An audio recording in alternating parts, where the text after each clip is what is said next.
be in Luke chapter 17, and we are starting in verse 11. The introduction is 10 lepers cleansed. And as you heard the scriptures read, you have an idea that this is a story.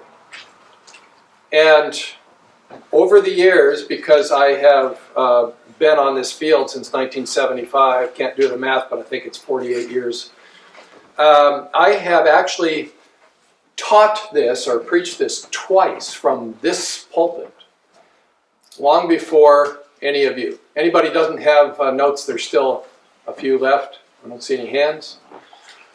Unless, Zeke, do you want notes? No. Okay. They're free. Oh, in that case, I'll take two. There's a lot more here than just a lesson on Thanksgiving.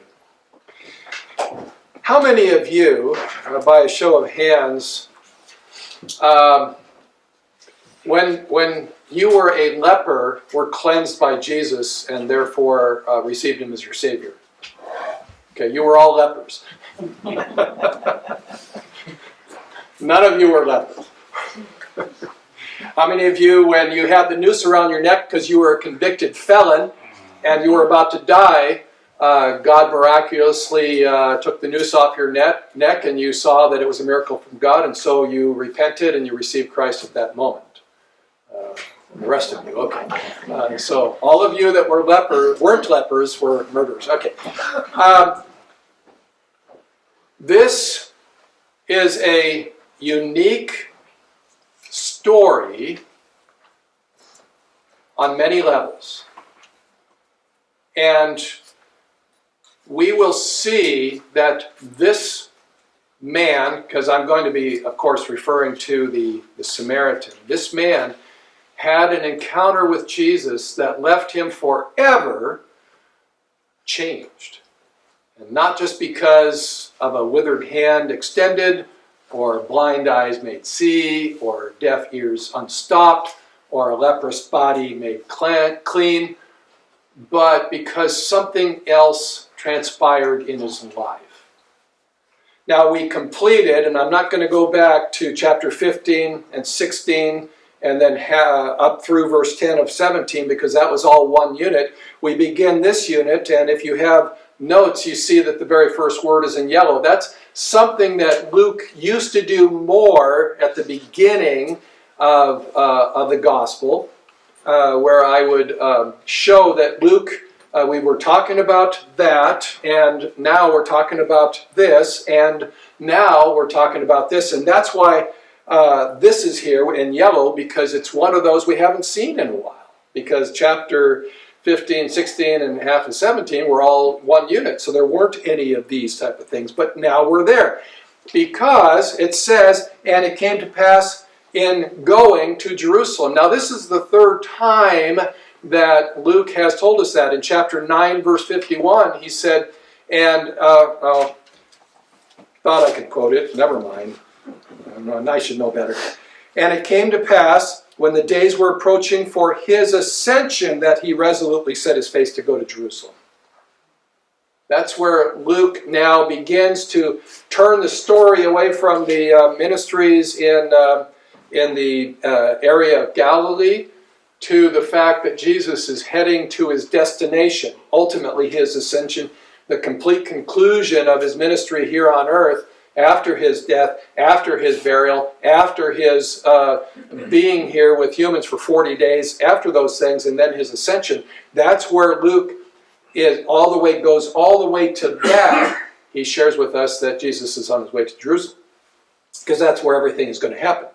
Then again in chapter 13, verse 22, and Jesus was passing through from one village and city to another, teaching and proceeding on his way to Jerusalem. So here in chapter 17, verse 11, third time that Luke now brings us back, in a sense, putting us on the horse in the saddle for the final time before we actually then begin to enter into Jerusalem and deal with those things.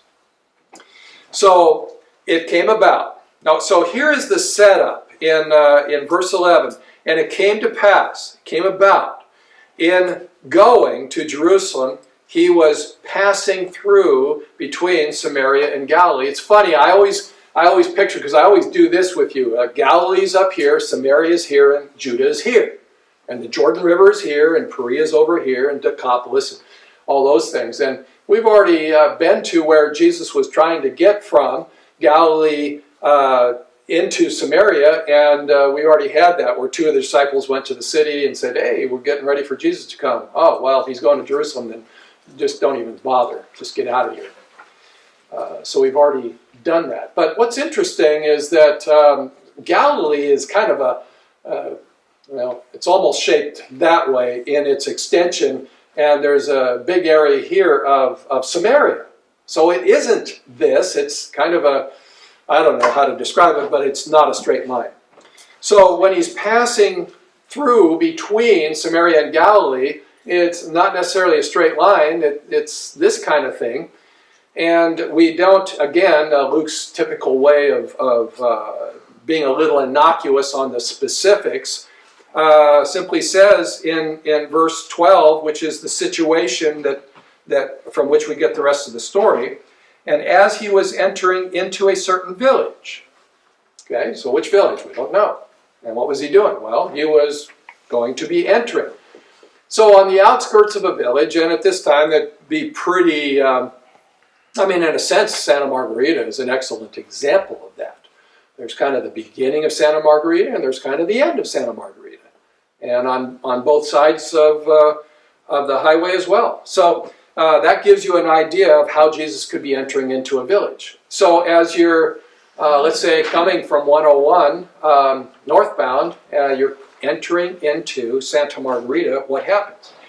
There met 10 leprous men who stood afar off. Well, why did they do that? Well, because leprosy was a definite divider of men.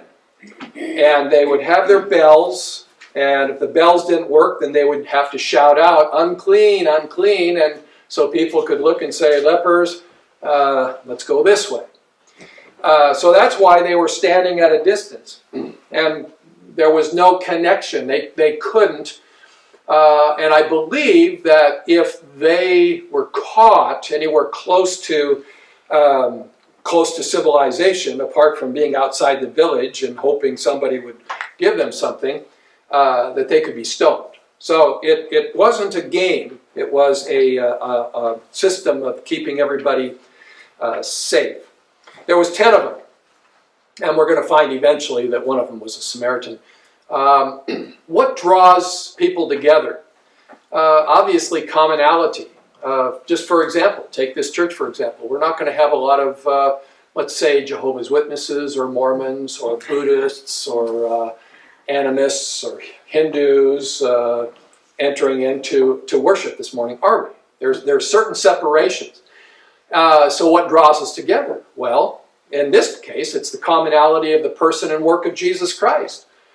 Praise God for what he has accomplished, who he was and what he did. And we come under that common denominator of the cross, his blood, the cleansing power of that, and the unity into the body of Christ. So these guys, across even foreign boundaries, and I'm not talking geography, I'm talking about Samaritans and Jews, they gather together because they have one common thing in common, and that is that they are lepers, and they're the lowest of the low. So they're cast-offs. And so this is the situation. Well, in verse 13 we have a request. And they lifted the voice.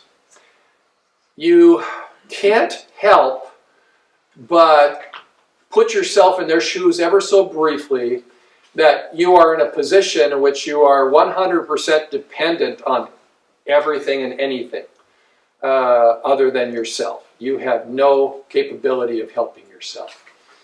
And then all of a sudden somebody comes by and you recognize that one as the one who can meet your need. What do you do? Hey, what do you think? What do you think? Should we ask? I don't know, you ask. I'm too embarrassed. It's like, oh, I tell you what, let's rock, paper, scissors it and see. No. As a unit, they looked at each other and said, God, Jesus, Master, mercy us. And I have a hunch it was kind of like in some of these games where they shout out certain things, let's go, tigers or something else that comes to mind. Cougars, how's that? We'll leave it there. Jesus, that's his name. There's no mistaking. They didn't call Peter, James, John, Jesus. And then they refer to him as Master. Now, I found it interesting that Luke really never refers to him as Rabbi. John does, but Luke never does. That term Master is a vocative, it's teacher, but it's elevated, master, doctor, so it's a title that would, in a sense, we don't have any higher title than that. It isn't master like master and slave, it's master like masters of divinity or masters of science, those kind of things, or doctor would be better. So what do they say?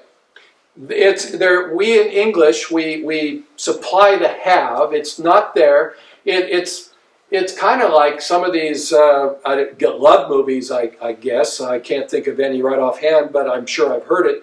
Love me. It's just love me. Well, that's what this is. It's mercy me. It's not even have mercy. It's just whatever is in you to be able to shower me with. Just do it. And in English, again, we provide the do it or the have or whatever. But it's simply an exclamation from the depths of their heart saying, mercy us. Mercy us. So what was in their hearts? Obviously, they try to point with their fingers, but some of them probably didn't have them all. Who knows what would have happened? In fact, I think what leprosy could also do is attack the vocal cords so that you may not have been able to even raise your voice. So those that could, and I would say the majority of them could, raise their voice and shouted this request, mercy us. So verse 14 is the reward. We're going to find the reward. Actually, we'll find a response and then we find the reward. The response first. Seeing them, Jesus said to them. And in the Greek, it's 5 words. In the English, depending on your translation, it's 6 or 7 words. So from a distance, this is what Jesus says. Having gone, show yourselves to the priests. Now, if you go back and read the book of Leviticus, you'll find that this is a system, and I was fascinated by it, that the priests, in a sense, act like our doctors would today. It's basically you come in, and they, if you're concerned about an area of the hand or the scalp, maybe the legs, it's hard to know, but you would strip back to expose the naked skin, and he would look. And then there's a whole bunch of things, and I'm not going to go into it, but if he wasn't sure, then 7 days later he'd come back and look again. If he wasn't sure, there'd be another 7 days of being outside the house and outside the village, and then if there was nothing else, you'd be declared clean, and so on and so forth. But if it was that it got worse, in other words, you had leprosy, then you were outcast. You were taken out, and then the things you slept on in your house, you'd have to dispose of and burn, and so on and so forth. So this matter of showing yourselves to the priests was when you were at first, but then if to see whether you had it, but then if you had it and were cleansed, then you'd go and the priest would look, and it's kind of, in a sense, one is an entry to and one is an exit from. Then he would do the same thing, and he would examine you, and if you were clean, then you'd be declared clean and back into the system and go to work, go to school, go to play. But the priest had to be the one to declare you that. So when Jesus says, go show yourselves to the priests, it would have been the exit exam, not the entrance exam. It's like, duh, here, let me point at you with my non-fingers, or smell you with my non-nose, or I hear you with my non-ears. It's like, duh, I have leprosy. That's, I'm not going to have him examined to see if I have it. It would be the exit to see if they still had it. Now, we don't hear between the first part of 14 and the second part of 14, the first part being Jesus' response to them, and the second part being the reward of their belief. We don't have anything about the discussion as they looked at one another and went through the mechanics. You had the smoke coming out of their ears as they said, okay, if we show ourselves to the priest while we're like this, then that's stupid. So he must mean for the exit exam. He didn't say we were cleansed, but he wouldn't tell us to go to the priests unless we were cleansed. So in other words, was it a 5-minute discussion, a 10-minute discussion? Was there 30 minutes of debate? Because this is a collective thing. 10 are in this together. And finally, the group brain wins, and they say, well, he wouldn't have told us to do that if we weren't going to be cleansed. So let's do it. And so we find the reward. And it came to pass, and there's the second time in this short passage, while they were going, in the departing. So there is a commitment in this statement to say that the 10 turned around and headed off in the direction of the local synagogue or temple to be examined by a priest. Every one of them, because it's a plural, and you realize that it would take time. All of us who have ever been to a doctor's office for a 2 o'clock appointment, and we're glad that at 3 o'clock we actually get in, they would be, this priest would look at number 1, and this priest would look at number 2, and on it would go, the priests, because there's 10 of them. While they were going, as they were departing, they were cleansed. They were cleansed. They were purified of the disease of leprosy. Their fingers were restored, their ears were restored, their arms were restored, their faces were restored, their noses were restored. They were, I imagine their skin didn't even have any unnatural wrinkles. I would imagine that if you had looked at your non-fingered hand for all those, who knows how long, year, 2 years, we don't have a clue, and all of a sudden you're able to do this, to say you were cleansed, I don't think we can enter into it necessarily. I don't know. I don't know. I mean, I've had surgeries. There's parts on me that are not parts anymore. I have metal in me that wasn't in there before. It's not natural to be born with metal. Do I come out and am I quite as amazed? No, I'm grateful that I don't walk with a limp. I'm grateful, but am I cleansed? See, I'm not sure we can enter into how huge this is for 10 men on their way to the priests out of response and obedience to a very simple command. And keep in mind, Jesus never got close to him. Jesus never touched him. And he really, in a sense, never said, you're going to be clean. All he said was, go, show yourselves to the priests. That is an act of faith. And the reward of their faith was cleansing. Now we get to the second portion of this passage, and we have in verses 15 and 16, we have a picture of faith's response to the act of God. But one of them, on seeing that he was... Now, it's an interesting word that Luke would use here because it's not the word for cleansed, it's the word for healed. And yet we find that the front and the back of this was the cleansing of their bodies from leprosy, and yet Luke uses this word. The man realized he was healed.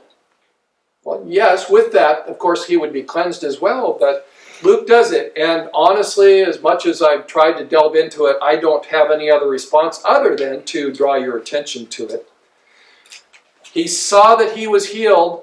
He turned around. He returned. He turned back. And he turned back with a great voice. And what was that voice doing? That voice was glorifying God. Now, I mentioned earlier, the fingers, the nose, so on and so forth. I'm wondering if this guy had the heart's desire but not the ability, because leprosy had affected his throat and he had been unable. And you can imagine, just like a man with a withered hand, the first thing he'd want to do is shake yours, because it's like, whoa, I can do that.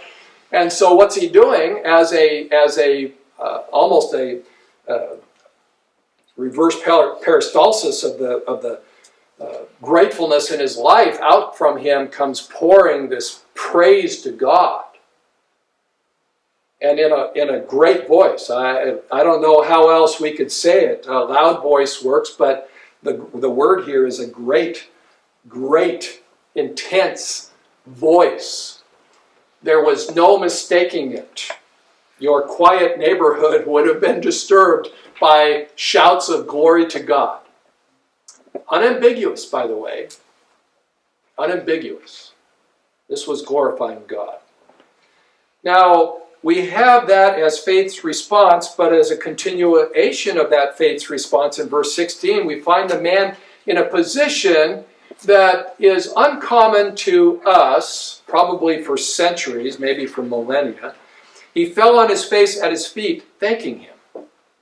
He fell on his face at his feet, thanking him. What is that a picture of? Well, it's a picture of humility. I mean, I know we have a love relationship, but I honestly, if you fell down at my feet to thank me for something, I might make a phone call. Maybe you need some help. It's a picture of humility. But one of the things that is missed, is it missed? Thankfulness, and that's how I actually preached this years ago, because I remember as I preached it. What am I looking for? I found it. Thankfulness. This is a story of thankfulness. Is it? Let me read you something from Romans chapter 1, verses 21, well, maybe 22. 21. For since the creation of the world, his invisible attributes, his eternal power and divine nature have been clearly seen, being understood through what has been made, so that they are without excuse. For even though they knew God, they did not honor him as God or give thanks, but they became futile in their speculations. Their foolish heart was darkened. What is missing in most of our lives that is kind of celebrated on a day we call Thanksgiving, and yet too many people call it Turkey Day? Don't ever do that in front of me. We find that they did not honor him as God or give thanks. Why do I draw attention to that from Romans? Well, because that passage doesn't get any better for the heart of man. It just goes from darker to darker as Paul reveals the dark heart of man and the downward slide of our own sin. What do we see this guy doing? He is worshiping as he's glorifying God. His heart of gratitude is poured out at the feet of Jesus. What is he doing? He's worshiping God at the feet of Jesus. Is that acceptable? Only if Jesus can receive that glory.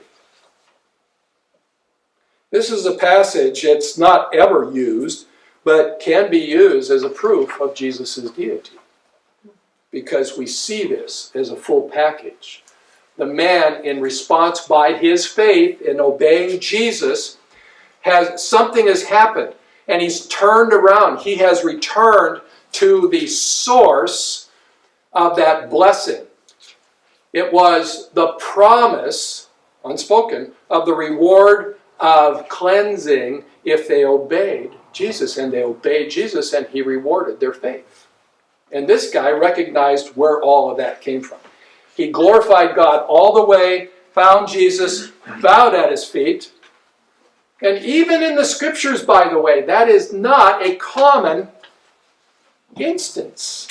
We see it, but we see it in the appropriate places to do what? To draw attention to our Lord. So what is this man doing? He is worshiping at Jesus' feet, thanking him. We do not want to miss the importance of thanksgiving being a part of worship. Luke tells us he was a Samaritan. So we have a response in faith to the reward of faith. Now, we get to Jesus' observation in verse 17. Now, Jesus responding, it says answering, but I really do like the full definition is to respond to certain present circumstances. So Jesus is responding to all of this rather than answering a question, which is where our minds go. He's responding, and he said, "Were not 10 cleansed?" I mean, who is he asking? It's kind of like one of those statements. It's an innocuous statement. We're not 10 cleansed, and everybody says, of course. That's like a no-brainer. Yes. The answer is yes. But the 9, where? Where are they? Where's the 9? So we go back for just a moment, and it's only going to be for a moment, but we have 10 guys who all of a sudden look at each other, and instead of ugly and dark and things missing and things hanging and things not hanging that should be hanging and all of that, they realize that they're all 10 of them are whole. What happens in the next few moments? Well, after the initial, "Put her there, buddy. This is fantastic. Hey, look at it. I can talk to you. I can hear you." All those things. Then it's like, this guy would have probably said, "Let's go back and give thanks." What was even the attitude of the others? We don't even know if they continued on their journey to show themselves to the priest. We don't know that. We don't know. Where are they? We don't know. So we have Jesus' observation, and then we have Jesus' revelation in verse 18. "Were there not found, having turned back to give glory to God, except this foreigner?" I found it interesting that Jesus doesn't refer to him as a Samaritan. He refers to him as somebody who's not a Jew. That's the word. It's a foreigner. Not a Samaritan, but simply somebody who's not a Jew. So somebody who is not a Jew was the only one found to do what? To give me thanks? Is that what he says? No, to glorify God. To glorify God. Is there anything missing in that when it doesn't specifically say to glorify Jesus? I don't think so. This man praised God for healing him through Jesus, even as Jesus did all his works to glorify God. So by glorifying God, he withheld nothing from Jesus. Glorifying God, that's what he should do. I mean, other passages say you cannot know the Father unless you know me. If you've seen me, you've seen the Father. So that's what this man is doing. And Jesus is identifying that. He identified that the man was glorifying God. He identified that the man is a foreigner. He identified that the man is alone. He's the only one. So we get to Jesus' conclusion in verse 19, and I'm going to tell you that there's something in here of which in our regular translations, and I believe all of them, I didn't check all of them, but I checked a number of them, that they fall short. And Jesus said to this man, he said to this foreigner, he said to this Samaritan, he said to this one who was glorifying God, having gotten up, be on your way. Be going. Leave. Where do you think this guy would have gone, by the way? Where do you think this guy would have gone? I think he would have gone to show himself to the priest. And again, we won't know that until the other side, but that's my guess, because this guy was in the process of obedience when his faith was rewarded, and he responded. And there's something I want to read here. It's in the middle of that introductory paragraph on the Luke 17, 15 through 19, right in the middle. Whatever outward arguments this one had with the nine, the decisions were due to something inward. In the heart of this one, out of the faith that made him too cry out to Jesus for mercy, and out of the word of Jesus that had healed him, something was born that was not born in the hearts of the others. Something that drew him back to Jesus in spite of the decision of the nine to go on. Something that could not draw the others because it was not born in them, because they grasped only at the healing and not also at the healer. So you see, he saw something in Jesus that he needed to respond to. And so he did.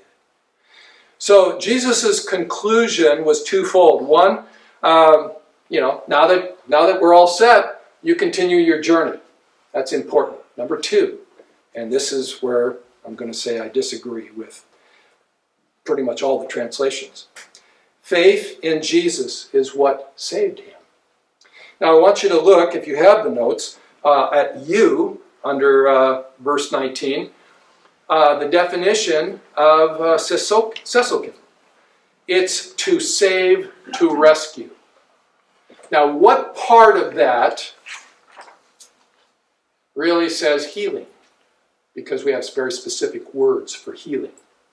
What part of that is used for cleansing? Because we have very specific words for cleansing. And yet the word that Jesus uses here is the word save. Now this morning, as you sit here, and I say, how many of you are saved, you would understand what that means. It doesn't mean that your leprosy was healed. It doesn't mean that you're now cleansed from whatever. It means that he saved you from the penalty of sin. That's what it means. So we look at that. We also see purple, which means that purple, of course, is the perfect tense, the linear tense. And so the faith that this man had is what made him a part of the family of God. Missing one thing. As I mentioned, last week or the week before, from verses 5 and 6, where the boys asked Jesus to increase their faith, to add to their faith. Faith is not the cause of the healing. Faith is the instrument God allows to be used in our lives in response to the promises of God. So we have faith, and our faith saves us. Well, that's what Jesus said, but too often when we say our faith saves us, we make it the cause. In other words, I am the cause of my salvation because I had the faith. 2 thumbs up for me. Everybody, cheer. And you all say, no. Because my faith didn't save me. In fact, if we know Ephesians, he gave us the faith. He gave us the faith. So let's say we have faith to believe in Jesus today for whatever promise. What do? Our faith isn't the cause. Our faith is the instrument that God allows us to use to place in him, in his promises, in what he is going to do in connection with his promises. So he promises to save those who place their faith in Jesus. He promises. He promises that. So we believe what? We believe what Jesus said. So do we have any thumbs up for ourselves? No. Our thumbs up are only for him. He is the one who made the provision for us to have anything to respond to at all. I want to be very clear on that. And therefore, this church will never be confused with the Word of Faith church. Name it and claim it. Because that's all self-oriented. That's all self-oriented. So this particular passage, yes, it is a passage about Thanksgiving. It is a story about Thanksgiving. Yes, it is. But we ought never to divorce Thanksgiving from worship. And what is being done here? Jesus is being worshipped. The thankfulness comes to him as the source of the healing. Why? Because he's a good doctor? Because he's a good healer? Well, ultimately, when you glorify God, it probably has something to do with God. Just a thought. So when you look at this passage, and I'm going to say this as by way of introduction into the next, the rest of chapter 17.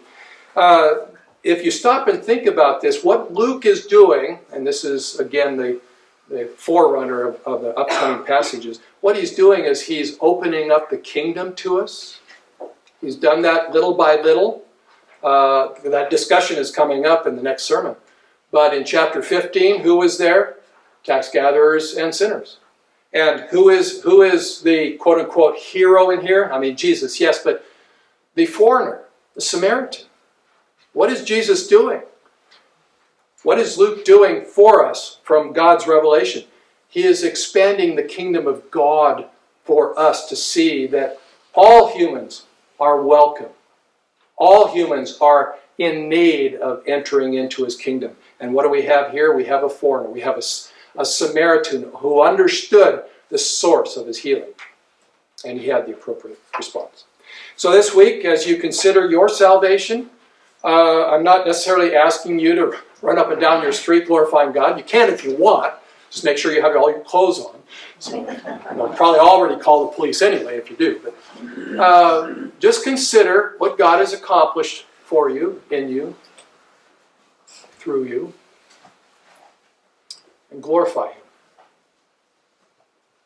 for Christ's sake. Father, we're your people. We need you so desperately, and we understand that you show up. You show up all the time, every time. So, Father, as we glorify your name this week, may Thanksgiving be a huge part of that, and may the worship you receive from us from Sunday to Sunday just be that which would bring more joy in heaven and expedite the return of our Lord and Savior. May all that we say and do be done to the glory of God for Christ's sake. Amen.